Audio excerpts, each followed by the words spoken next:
Assalamualaikum warahmatullahi wabarakatuh. Sekarang kita akan update bagaimana cara mendaftarkan NIP dengan fitur terbaru oss.go.id. Setelah dibuka situsnya oss.go.id, klik daftar sebelah kanan atas.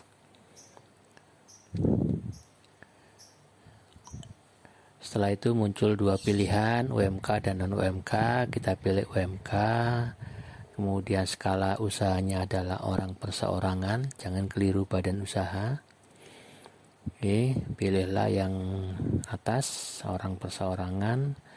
Masukkan nomor ponsel tanpa angka 0, jadi langsung 8 sekian-sekian. Setelah itu masukkan email. Pastikan email yang diketik sudah benar, cek ulang. Kemudian cek ada dua tombol warna biru, kode OTP akan dikirim melalui email atau WhatsApp. Silahkan dicek email, lalu klik kirim kode verifikasi melalui email. Nah, setelah sistem menyatakan kode terkirim, silakan buka email. Di situ akan muncul kode verifikasi 6 digit. Silakan di copy 6 angka tersebut, kemudian dimasukkan ke verifikasi code yang ada di layar OSS. Nah, sudah masuk, kemudian masukkan nama sesuai KTP dan pastikan nama ini sesuai KTP. Jika tanpa titel, tuliskan tanpa titel. Kemudian tentukan password. Masukkan password dengan huruf kecil, huruf besar, dan angka serta kode. Setelah itu konfirmasi ulang, kemudian klik tombol konfirmasi. Langkah berikutnya masukkan nomor NIK. Pastikan ulang nomor NIK-nya sudah benar. Ada 16 digit angka, lalu jenis kelamin, pilih, serta masukkan tanggal lahir. Nah, di bagian berikutnya ada alamat, masukkan sesuai KTP. Jadi tidak perlu dituliskan RT RW. Kemudian di field berikutnya isilah provinsi serta lanjut kabupaten kota, kemudian kecamatan, setelah itu kelurahan. Nah, setelah menyatakan data ini benar, centang bagian tersebut, ya oke, kemudian klik daftar. Nah, jadi prosesnya sudah selesai, Anda telah memiliki akun OSS. Cukup mudah untuk memiliki akun OSS, cukup kurang dari 5 menit Anda sudah mendapatkan username. Username-nya dikirim ke email ya. Kemudian silakan di copy dan dipaste di field untuk login atau masuk. Setelah login masuk dengan memasukkan kode captcha, oke, kemudian di layar akan muncul dashboard. Nah, ini tampilan dashboard. Setiap pengguna OSS memiliki dashboard seperti ini dengan nama di sebelah kanan atas. Kemudian ada menu sebanyak 6 di atas beranda perizinan berusaha. Kita mulai memasukkan perizinan berusaha, klik perizinan berusaha, klik simpan data dan tambah bidang usaha. Nah, setelah muncul pilihan detail, pilih bidang usaha. Usaha yang Anda pilih ditentukan oleh 5 digit KBLI namanya. KBLI bisa dilihat di oss.go.id. Kemudian pilih informasi di bagian atas. Setelah itu pilih KBLI 2020. Ya, masukkan. Oke, masukkan kata pencarian di sini, satu kata saja. Ya, misalnya pertanian. Nah, muncul di situ pertanian, apakah kacang hijau, kacang tanah, kedelai, ada nomor KBLI-nya sendiri-sendiri. Atau perdagangan. Nah, perdagangan ada KBL-nya sendiri. Jadi setiap angka mewakili unit usaha yang ditentukan oleh oss.go.id. Ada 1790 KBLI. Jadi kalau usaha Anda perdagangan, masukkan perdagangan, lalu tentukan jenisnya, apakah perdagangan daging, perdagangan sayuran, perdagangan toko kelontong, atau perdagangan farmasi, atau perdagangan elektronik, alat transportasi, dan seterusnya. Banyak sekali, silakan di scroll ke bawah seperti contoh sampai dengan perdagangan besar produk lainnya. Oke. Atau Anda tentukan misalnya media. Jadi misalnya Anda bekerja atau melaksanakan kegiatan sebagai reseller, ya, reseller, perdagangan eceran melalui media namanya. Jadi media yang dimaksud ini adalah media internet, ya, media internet.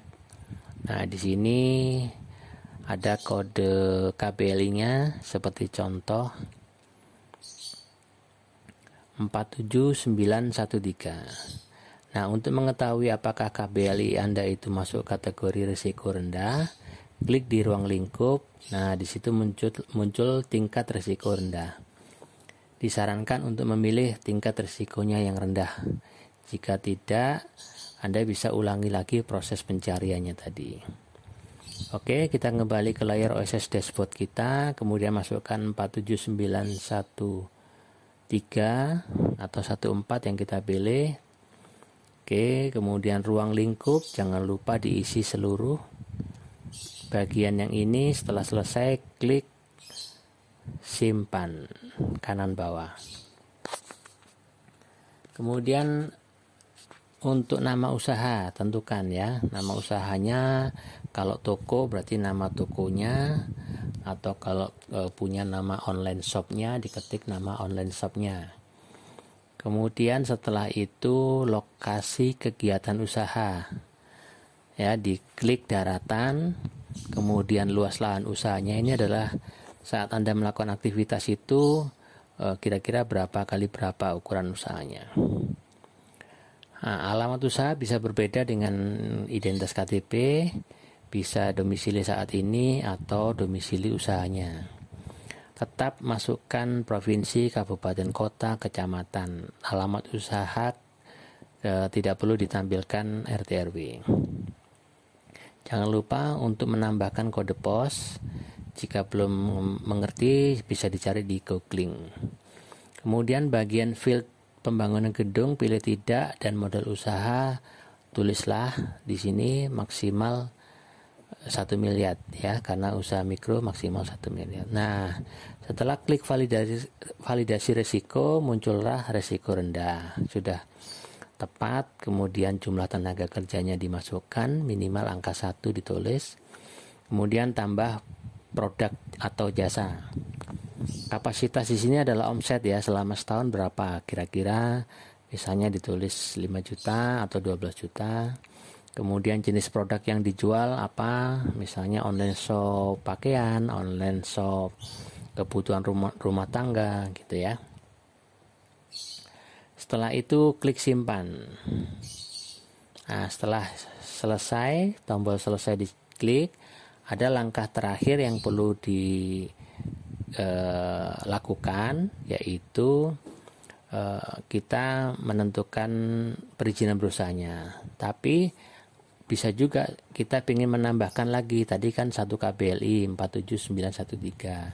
Misalnya pengen kita 2 KBLI-nya. Kita search lagi di oss.go.id di KBLI, kita cari keyword lain. Misalnya 478422. Nah, di sini ada yang tadi saya bilang, klik ruang lingkupnya masih menengah tinggi, kita cari lainnya. Oke, 78422 tadi tinggi. Kita cari yang menengah rendah atau rendah. Nah, 78425 masih menengah tinggi. Kita cari yang lain. dengan keyword pelatihan, kemudian kita klik, cari lagi 78429. Nah, ini masih menengah tinggi sepertinya. Kita cari lagi, nah ya betul menengah tinggi. Kemudian kita cari keyword lain, KBLI lain dengan keyword pelatihan. Kita cari yang menengah rendah atau rendah.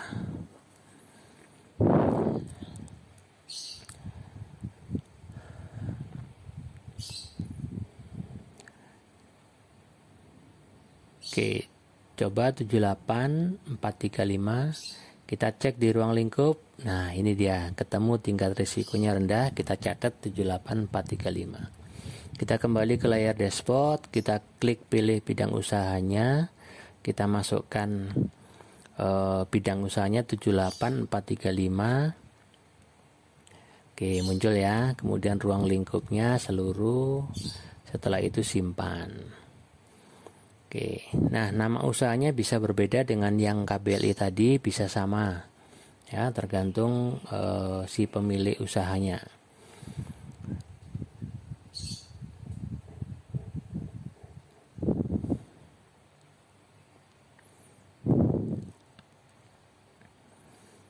Nah, kegiatan usaha bisa sama bisa tidak. Jika pilih ya, maka bisa pilih lokasi yang tadi sudah diketikkan.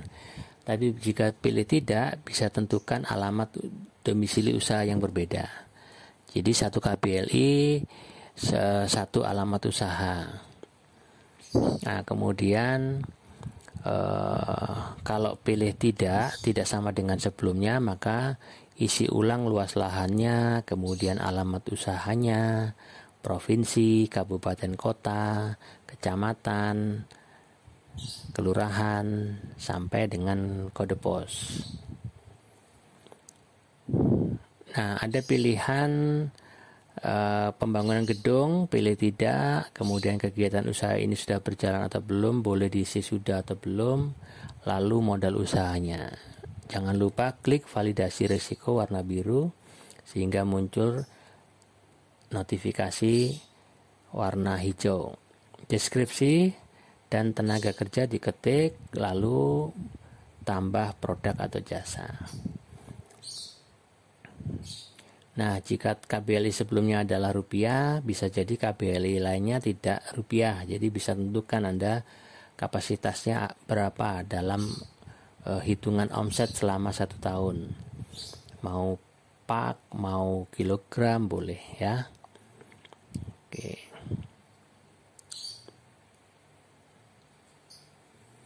Setelah itu klik tombol simpan kanan bawah. Nah, selesai kanan bawah diklik.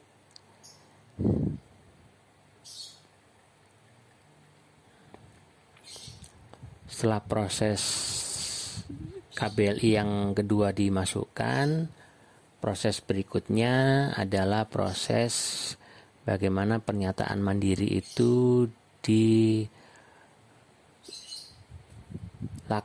oleh pengguna OSS ya. Setelah memasukkan KBLI mau 1, mau 2 atau 3 atau lebih, jika sudah cukup maka lakukan proses autentifikasi agreement tentang pernyataan mandiri, karena pengusaha mikro itu diberi keleluasaan oleh pemerintah dengan skala risiko yang rendah, maka dia cukup menandatangani secara digital dengan mencentang beberapa item pernyataan mandiri, jadi tidak perlu di print atau tanda tangan. Nah, langkah itu setiap KBLI ada yang perlu dilakukan, yaitu mencentang beberapa field yang perlu diisi. Nah, seperti ini ya, kita contohkan 2 KBLI ini. Ada tombol proses perizinan berusaha, diklik ya, beda-beda ya. Yang atas dulu kita lakukan. Nah, ini dicentang Bapak Ibu.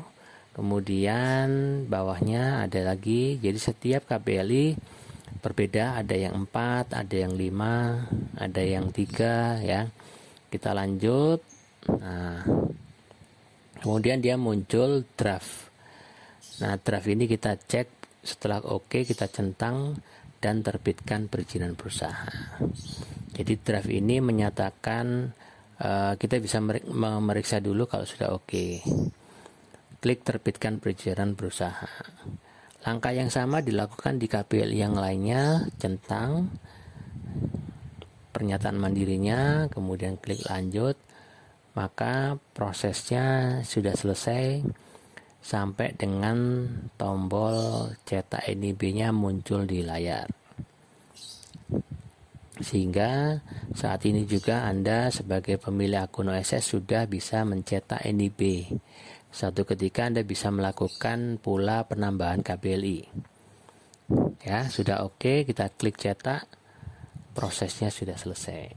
Jadi begitu mudah kawan-kawan segera miliki NIB berbasis risiko atau RBA yang menghasilkan nomor NIB 13 digit dan itu berlaku selamanya selama usaha kita berjalan. Nah, kemudian kita bisa cetak secara fisik ataupun disimpan PDF di masing-masing smartphone atau cloud masing-masing. Begitu, wassalamualaikum warahmatullahi wabarakatuh. Garda Transbumi, paten mendampingi.